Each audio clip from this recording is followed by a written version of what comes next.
So let's look at how that can look like when we heal from trauma. What happens?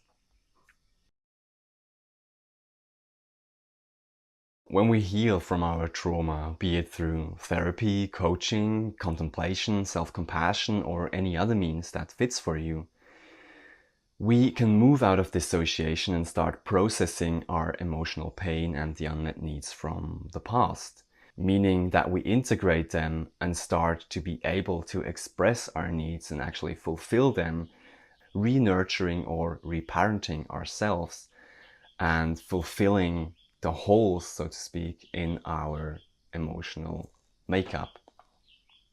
By doing this, we reclaim our sense of integrity and safety.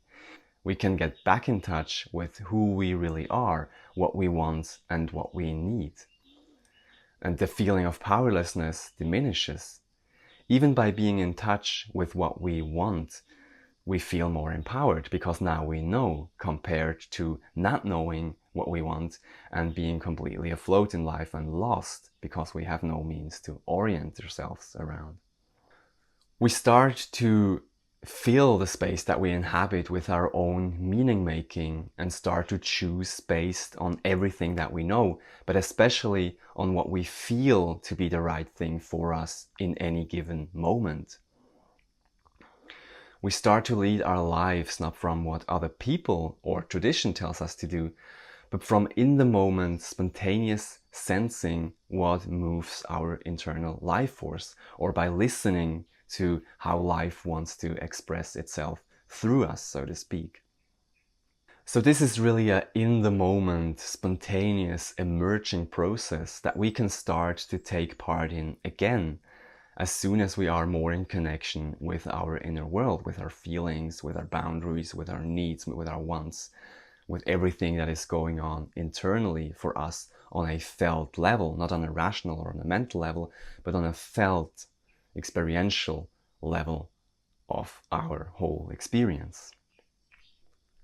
That's because we no longer experience ourselves as separate from life, the more we are able to move out of dissociation. When we get into contact with our unprocessed emotions and we are able to integrate them more and more as time goes on, we start to realize on an experiential level that we are life, that we're just another expression of life, and that we are part of everything, that we are connected with everything, that there is a sense of interconnectedness that starts to grow in us the more we're actually in connection with our emotions and processing the wounds of the past, coming into this contact with this spontaneous flow of what's going on, what life is doing. And through this experience of interconnectedness that just starts to automatically emerge in our system, the more we move out of dissociation, we can also realize in regards to power that there isn't actually a kind of power center. We don't have to be in a position of power in order to have an impact on our lives or on society as the whole. We can start to realize more and more that everything that we do has a certain impact on the whole, even if that isn't really very much tangible to us. Societies, traditions, and the culture that we live in, and the concepts that we have around, the ideologies that we have around, everything that we experience as societies are actually just the conglomerate ideas and dreams of all the beings involved. So we're kind of constantly co-creating this collective experience that we have. The way that we feel, think, and express ourselves about society and the world at large will be mirrored in our everyday actions and choices and will have an impact on our environment. And even though we cannot often tangibly perceive this or register this, our actions have a kind of ripple effect filtering from ourselves and our immediate environment into everything. So imagine, for example, that you're having a conversation with someone and you're expressing a differing opinion to them.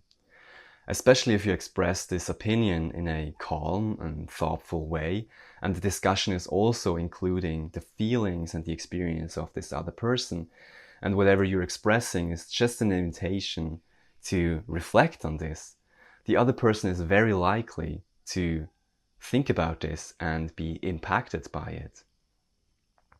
When we move out of trauma and dissociation, and we no longer come from terror and fear and anger and the need for change, oughts and shoulds and musts, but actually from qualities like calm and openness and curiosity and a certain kind of playfulness, compassion and understanding, which are all qualities that naturally emerge as soon as we heal from our trauma, we will have a huge impact on our surroundings. Because just you coming from this place and sharing yourself from this place of this kind of attitude will be so new and so fresh compared to all the other stuff that is going on around. People will be hugely impacted by you, even if they don't realize in the first place, even if it's just on a subconscious level.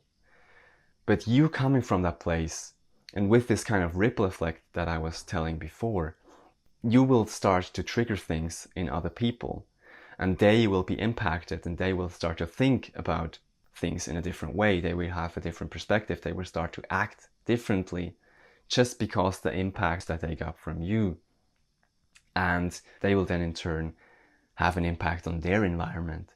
So coming from you, everything that you do starts to filter through your environment into other people, into their environment, and eventually into everything, into the big whole of society. So I maintain that we start to lead completely different lives when we start to move out of trauma and dissociation. And we will go about differently in our self-care, in our relationships, in our work, in our relationship to the whole, how we perceive, how we act in relation to the world and politics. Also in our spirituality, that can become a completely different experience moving out of trauma and dissociation. When we start to act from our sense of connectedness and integrity, authenticity and clarity, again, all qualities starting to emerge when we heal from trauma, we're impacting the whole of society towards more coherence, more embodiment of self, and through that towards more actual safety, not through negative control, but just by people taking responsibility for their own lives. And so when we do this, it doesn't even actually matter so much then anymore if we are politically active or not. If you really feel called for political work, coming from your authenticity and your integrity, and you just want to do this and it makes you feel alive, and it just channels your gifts and your passions in a positive way, perfect. And if coming from your authenticity, you realize you rather want to invest your energy into something else, and you just keep on expressing your boundaries, your perspectives, and what you think unfilteredly in every situation that you get yourself in, also perfect. When we start to embody ourselves, we automatically start to take more responsibility for our lives. Even already in the wanting to look at our dissociation, for example, even already in the realizing, oh, I am in dissociation, or I am in trauma, I am feeling like nothing that I do has an impact, or I am feeling like I have to take too much responsibility and save the world, for example. Even in realizing this and wanting to move out of it, we're already taking more responsibility. When we take responsibility further and we start to express ourselves, become more authentic, and share our perspective on the world with other people, coming from our connection to our inner knowing, even if that's vulnerable, and even if we might find ourselves not knowing how to do this perfectly in the beginning, or we feel really exposed to do it, even if that's the case, everything that we do then starts to become highly political, and we start to have a huge impact on everything that is going on.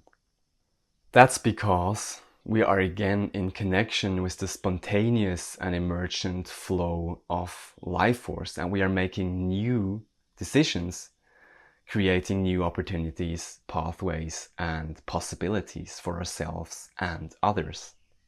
That is in stark contrast to what we can do when we are still stuck in dissociation. When we are still in dissociation, we are not in connection with our own creativity, our unique ways to deal with things, and we are not in connection with our ability to innovate and come up with new ideas and new possibilities to go about things. And so all we can do in dissociation is just recycle our own powerlessness and our lack of healthy control over our lives. And we keep up the culture as it is, including the problems we have with power abuse. And so I want to end this video with this question. Does change come from us doing the same things over and over again in different styles or different versions? Or does change come from us acting spontaneously out of the moment in our unique and creative way, deciding now that we want to take responsibility for the best versions of ourselves and society that we can dream of? So I hope that makes sense to you. Let me know what you think about this topic in the comments. And if you liked this content, please give it a thumbs up so that other people can find it as well. And if you want to get more content like this, don't forget to subscribe to the channel. And I see you in the next video. Bye.